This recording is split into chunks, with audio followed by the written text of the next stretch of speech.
제가 오늘 소개하는 교회 경계를 걷는 공동체라는 책의 부제가 한인문주의자의 성경 읽기입니다.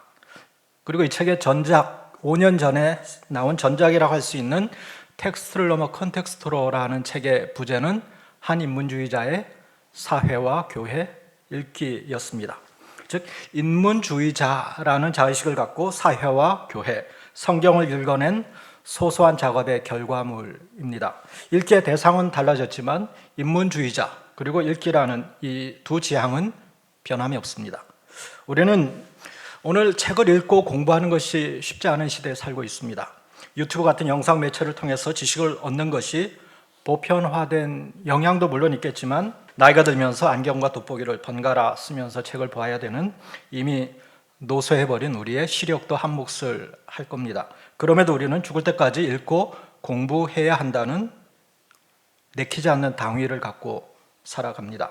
그런데 읽어야 할 것은 실은 텍스트만은 아닙니다. 우리는 사람의 마음도 읽고 세상도 읽고 사회 현상도 읽어내는 안목을 갖도록 요구받습니다.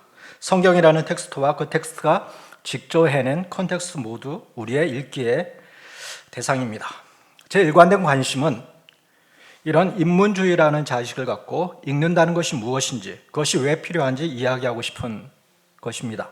우리는 흔히 개신교를 책의 종교라고 표현합니다. 중세 가톨릭의 사제들이 독점하던 라틴어 성경을 대중들이 읽을 수 있는 다양한 모국어로 번역되면서 전례 없는 종교적 자의식을 대중들이 갖게 됐습니다. 그 자의식은 대중들과 유리된 엘리트의 것이 아니라 대중들의 눈높이에서 삶과 신앙의 고민을 함께 나누는 것으로 이어졌습니다. 이처럼 개신교와 주체적으로 읽는다는 것은 아주 밀접하게 연결되어 있습니다. 모국어를 기반으로 성경을 읽고 해석하는 데 영향을 준 인물들을 우리는 통틀어서 인문주의자들이라고 범주화합니다. 종교개혁은 이른바 가톨릭의 미사를 드리는 것을 보던 종교에서 내가 스스로 읽는 종교로의 전환입니다. 종교성 구현의 주체로 일반 그리스도인 대중들이 비로소 역사 속에서 등장합니다. 우리가 흔히 성직주의 이런 것을 벗어버린다는 것은 대중들 스스로 신앙을 규정하고 주체화할 수 있는 능력을 얻게 되었다는 의미이기도 합니다. 하나님과 인간 사이에 사제라는 이에 매개 없이 주체적으로 하나님의 뜻에 반응하는 능력, 다시 말해 책임감을 키우는 것, 이것이 종교개혁의 정신이었습니다. 그런데 이 읽는 능력, 곧 문해력은 단순한 지식의 영역으로 제한되지는 않습니다. 오히려 내가 글이나 사람의 마음과 형편을 읽고 이해하게 되면 그것에 우리는 감정이입을 하게 되고 공감을 하게 됩니다. 공부란 그렇게 타자의 삶의 영역에 들어가서 그 느낌과 그 정서를 공유하는 것입니다. 누군가 아파할 때 그 이유를 설명하거나 혹은 문제 해결을 제시하기 전에 그저 같이 아파하고 눈물을 흘릴 수 있는 그런 상황을 말하는 것입니다. 우리가 더불어 살아간다는 것은 바로 사람들이 느끼는 그 느낌을 이해하고 사람들이 호흡하는 그 호흡의 속도에 함께 따라 호흡하고 그들이 걷는 그 걸음에 맞춰 걸어가는 것, 이것을 의미한다고 할 수 있습니다. 우리가 마주한 세계의 기쁨, 고통, 즐거움과 슬픔에 우리는 어떤 감정도 공유하지 못한다면 우리는 이 세상과 유의미한 관계를 맺는다고 할 수 없습니다. 이렇듯 공감은 내가 무엇인가를 주도하지 않고 수용해주고 반응해줌으로써 형성되는 관계 맺음입니다. 그리스도인의 공부는 바로 이렇게 우리가 더불어 살아가는 세계가 아우성치는 그 소리를 듣고 같이 느끼고 그에 반응하는 우리의 감각을 키워가는 작업입니다. 우리는 크게는 한 나라, 작게는 한 조직의 리더에게 이러한 타인에 대한 감수성이 결여될 때 사람들이 느끼는 고통이 얼마나 큰지 경험할 때가 적지 않습니다. 교회에서도 그런 게 있죠. 어떤 연민이나 무조건적 공감이 우선되어야 될 것 같은 그런 상황에서 우리가 흔하게 뱉는 과연 그것이 성경적이냐 혹은 신학적으로 정당하냐 이런 표현들이 압도할 때가 있습니다. 하지만 억울한 일을 당한 사람의 호소가 비록 논리적이지 못할지라도 그 고통의 몸짓에 민감하게 반응할 수 있는 것, 이것이 그리스도인들이 가져야 할 덕목이라고 생각합니다. 이 세속 사회를 살아가는 그리스도인과 교회가 여전히 감당해야 될 이 지식의 영역, 이것은 단순한 지적인 영역이 아닌 우리가 반응할 수 있는 책임감으로서의 지식입니다. 따라서 읽고 공부한다는 것은 지적 만족의 영역이라고 할 수 없습니다. 사회적 타자와의 관계에서 상호작용하는 책임감으로 연결되는 것, 이것이 진정한 공부라고 할 수 있습니다. 저는 그렇다면 우리 개신교의 정체성 중에 중요한 읽는다는 것, 이것이 어떻게 책임감으로 연결될 수 있을까 한번 생각해 보려고 합니다. 독일 법대 교수이자 소설가로 유명한 베른하르트 슐링크라는 분이 쓴 소설 더 리더라는 소설이 있습니다. 부제가 책 읽어주는 남자라는 소설인데요. 이 소설은 문맹이었던 한 여인이 글을 깨치게 되면서 경험한 주체를 다룹니다. 독일인 한나 슈미트라는 여인은 15살 된 소년 미하엘이라는 소년을 애인 삼아서 잠자리를 같이 하고 그 소년이 읽어주는 책을 듣는 것을 아주 좋아했습니다. 그렇게 몇 개월을 사귀던 여인이 갑자기 하루아침에 사라졌습니다. 6년이 지났습니다. 미하엘이라는 이 이름의 소년은 이제 어느덧 법대생이 되었습니다. 미하엘은 수업의 일부로 재판 방청을 하게 됩니다. 그 재판은 2차 대전의 전범 재판이었습니다. 그곳에서 미하엘은 피고석에 앉아있는 한나를 만납니다. 한나는 2차 대전 막바지에 유대인 대학살의 프로젝트였던 최종 해결책이라는 이 대학살에 가담한 혐의로 재판을 받고 있었습니다. 유대인 호송 열차의 승무원이었던 이 한나가 유대인을 불러태워서 학살하는 문서에 서명한 최종 책임자라는 혐의였습니다. 자신의 혐의를 부인하던 한나는 이제 재판장이 서명자의 필적을 감정해 보자고 요구했을 때 자신의 서명이 맞다고 인정해 버립니다. 동료들의 책임까지 혼자 뒤집어 쓰고 결국 종신형을 선고받습니다. 미하엘은 한나가 문맹이라는 사실을 알고 있습니다. 그래서 더 혼란스러웠겠죠. 문맹이라는 것을 밝히고 싶지 않던 그 자존심을 지킨 결과 같이 재판을 받은 이들과 비해서 비교할 수 없는 가혹한 형벌을 받았습니다. 그때부터 수십 년 동안 미하엘은 한나를 위해 자신이 책을 읽어준 그 카세트 테이프를 감옥에 보냅니다. 시간이 한참을 흘러 가석방 될 때 교도소에서 미하엘에게 한나를 위한 거처와 직장을 마련해 줄 것을 부탁합니다. 그래서 가석방되기 일주일 전에 몇십 년 만에 면회실에서 둘이 만납니다. 미하엘은 한나가 오랜 수감 생활 동안 자신이 과거에 저질렀던 그 과오를 참여했을 것이라는 일말의 기대를 갖고 있었습니다. 그런데 실망스럽게도 한나는 미하엘이 원하던 그런 종류의 대답을 하지는 못했습니다. 근데 이 슐링크의 이 소설은 제가 아주 좋아하는 케이트 윈슬렛이라는 여배우가 주연한 영화로 만들어졌습니다. 그 영화 속에는 이 두 사람의 만남이 아주 짧은 대화로 기록되어 있습니다. 마이클이 묻습니다. 옛날 생각 많이 했어요? 너랑 있었을 때? 아니요. 재판 전에는 옛날 생각 안 했어. 그럴 필요가 없었지. 지금은요? 기분이 어때요? 내 기분은 중요치 않아. 내 생각도 중요하지 않아. 죽은 사람은 죽은 거니까. 마지막으로 마이클이 묻습니다. 배운 게 있을까 궁금했어요. 한나가 대답합니다. 하나 있지. 글을 배웠지. 한나는 자신이 글을 배웠다는 한 가지 사실만을 얘기했습니다. 그렇게 대화는 끝났습니다. 미하엘은 착잡하고 실망스러웠습니다. 그런데 가석방 당일 한나는 자신이 글을 읽던 그 책상 위에 자신이 읽던 책을 포개놓고 그 위에 올라가서 목을 맵니다. 미하엘에게 남긴 편지는 결국 유언장인 셈입니다. 감옥에서 자신이 남긴 재산을 홀로코스트 생존자 자녀에게 기부해달라는 그런 유언을 남겼습니다. 그녀가 감옥에서 읽은 책들은 대부분 홀로코스트 생존자들이 남긴 문헌들이었습니다. 놀랍게도 그 책 중에는 한나 아렌트가 쓴 예루살렘의 아히만도 있었습니다. 그래서 이제 이 슐링크의 소설은 전범 재판을 참관하고 기록한 한나 아렌트의 예루살렘의 아히만을 겹쳐 보이게 합니다. 슐링크가 지은 주인공 이름인 한나는 한나 아렌트에서 착안했다고 보통 얘기합니다. 이 책에서 아렌트는 주체적으로 사고하지 않으므로 혹은 못함으로 인해 평범한 사람이 악에 가담할 수 있다는 악의 평범성이라는 태제를 제기했습니다. 우리가 익숙하게 알고 있는 얘기입니다. 한나 아렌트는 홀로코스트에 큰 책임 있는 아히만이 생각하는 능력을 상실한 관료, 악을 악으로 인식하지 못하는 인물로 그렸습니다. 그런데 한나 아렌트의 이런 악의 평범성에 대한 보고서는 큰 논란을 야기했습니다. 나는 그저 관료로서 명령에 따랐을 뿐이라, 또 성실하게 직무를 수행했을 뿐이라는 명분 뒤에 아히만을 숨을 수 있는 면죄부를 주었다는 이유입니다. 그런데 슐링크는 한나 슈미트를 그렇게 그리지 않았습니다. 한나 슈미트가 문맹이었다는 것은 그저 읽을 줄 모른다는 의미가 아닙니다. 과오를 인정하지 않기 위해 글자를 배우기를 거부한 것일 수도 있습니다.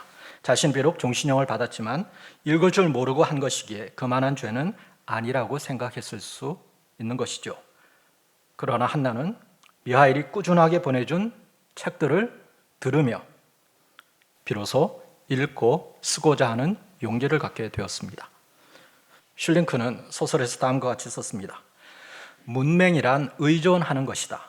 읽고 쓰기를 배울 용기를 찾음으로 한나는 의존하는 삶에서 독립적인 삶, 해방을 향한 한 걸음을 내디뎠다.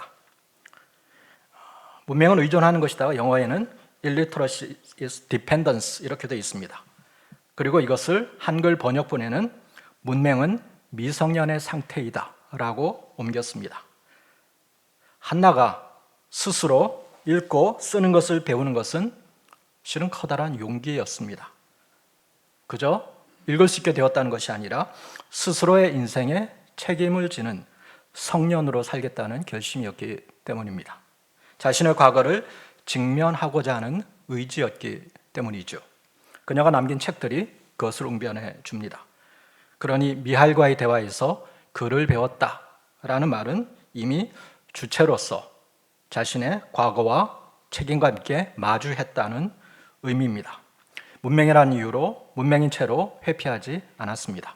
한나 아렌트가 아히만을 시대를 잃지 못하는 문맹이라는 이유로 악의 본질을 흐리게 했다면 슐링크는 문맹이라는 사실, 미성년이라는 사실이 결코 그 사람이 가질 책임을 줄여주어서는 안 된다고 함을 지적했습니다. 이렇듯 문맹과 비문맹을 가르는 기준은 문자적으로 글을 쓸 수 있느냐 아니냐가 아니라 주체적으로 사고하고 주체적으로 판단하고 책임질 수 있는 능력이 있느냐 여부입니다.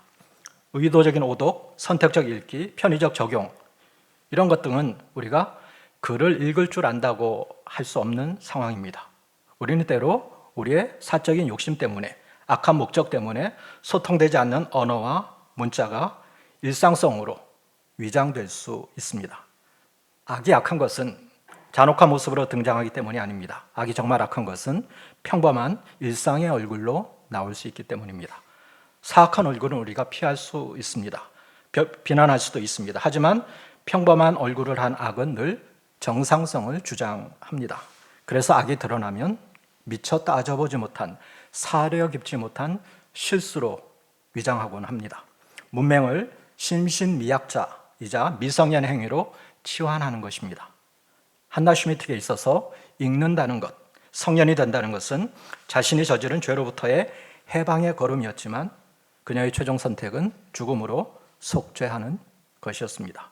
그 길이 예감되었기에 그녀는 섣부르게 읽고 쓰고자 하는 용기를 갖지 못했는지도 모릅니다.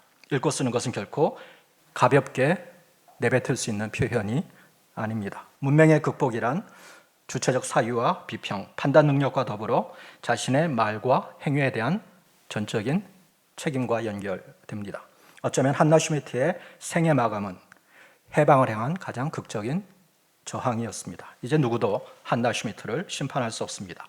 오히려 한나 슈미트의 그 행위는 읽을 줄 안다고 하면서도 책임지지 않는 자들을 다시금 역사의 재판정에 세울 뿐입니다.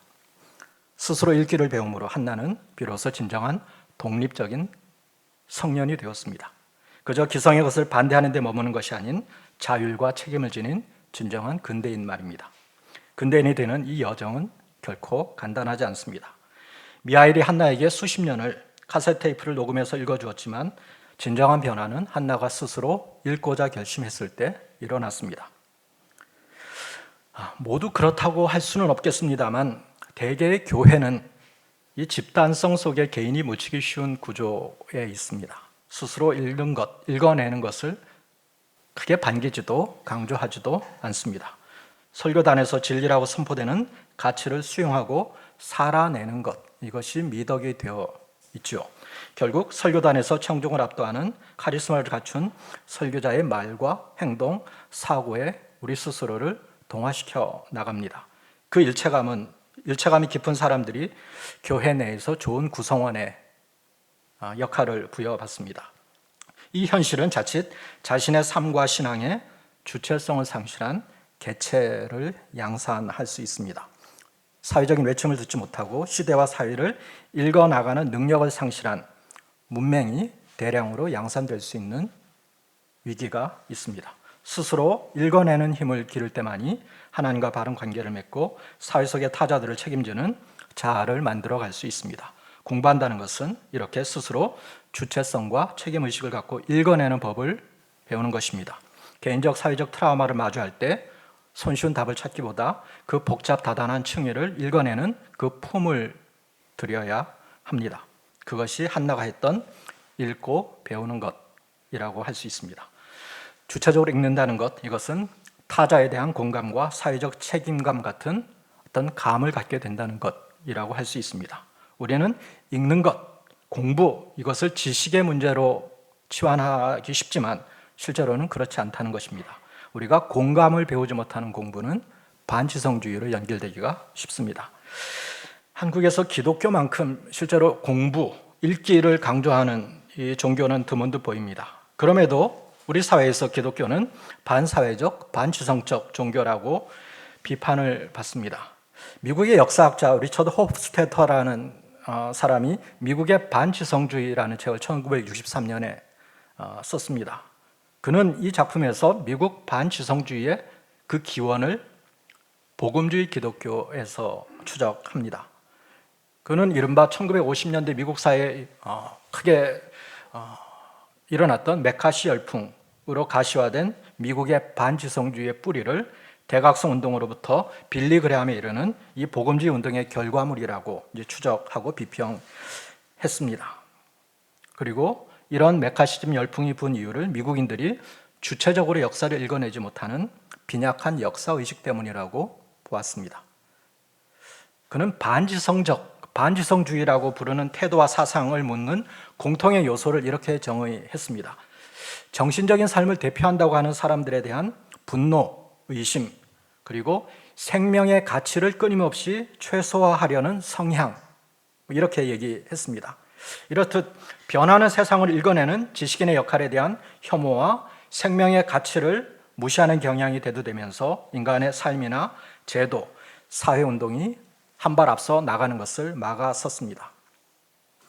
홉스테더는 이 메카시즘으로 대표되는 악의적인 형태의 반지성주의, 우리 이거 누구나 다 인식할 수 있는 이 반지성주의 못지않게 온화하고 부드러운 형태로 미국 문화 속에 퍼져 있는 반지성주의의 위협에 대해서 주목합니다. 그는 이렇게 얘기했습니다. 반지성주의를 가진 사람은 읽기를 거부하는 사람들이 아니라는 거죠. 대개 그 사람들은 순수하거나 오염되지 않은 마음을 가진 사람들이라고 합니다. 반지성주의는 지식이나 사상에 절대적으로 적대적인 사람들이 만들어낸 그 무언가가 아니라 오히려 반대입니다.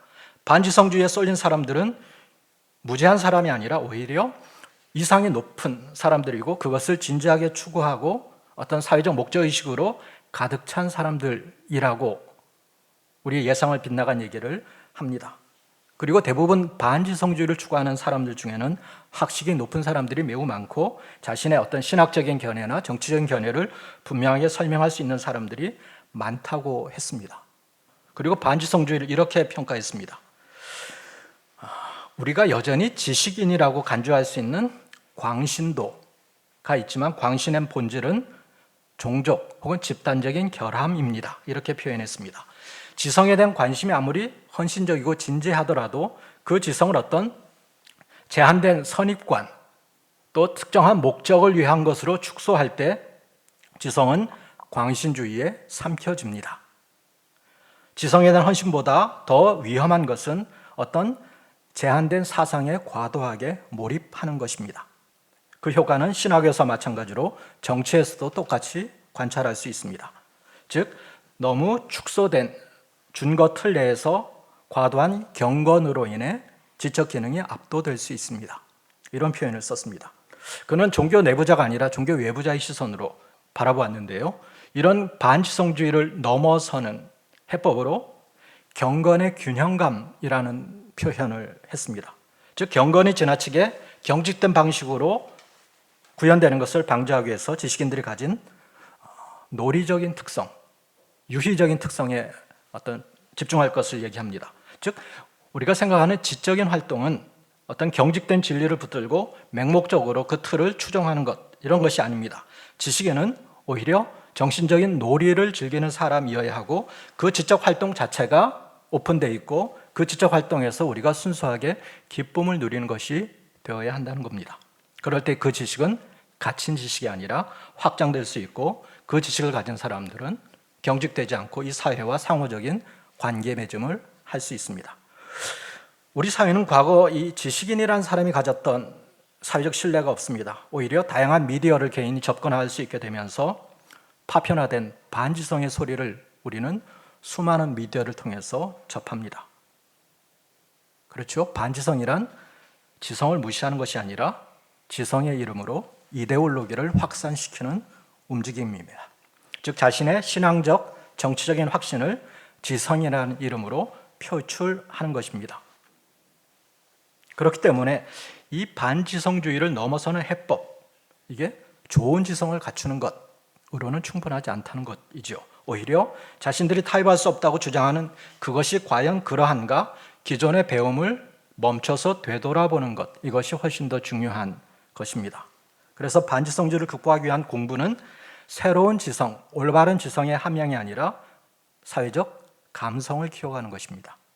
사회적 책임감을 실천하는 것으로 연결되지 않는 그 공부는 결국은 자기 만족에 머물거나 반지성적인 광신 혹은 선동에 머물 수밖에 없습니다.